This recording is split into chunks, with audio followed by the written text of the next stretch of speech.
সিন্ধু চুক্তি যেন কোনো মতে এখন রিনিউ না করা হয়।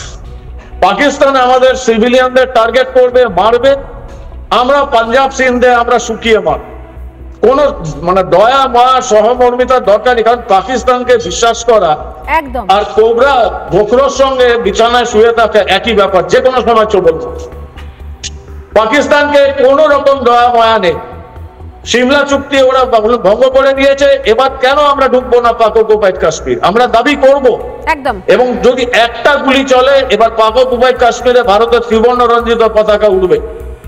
পাকিস্তান ধ্বংস, 35,000 কোটি মিলিটারি বাজেটের 35,000 কোটি এদের এর মধ্যে ওরা শেষ করে ফেলেছে। আমি সিভিলিয়ান ক্ষয়ক্ষতির মধ্যে যাচ্ছি না।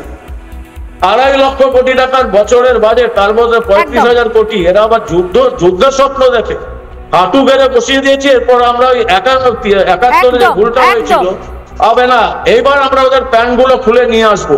বাট আসিম মনিরেরও প্যান্ট খুলতে হবে, শাহবাজ শরীফেরও প্যান্ট খুলতে হবে।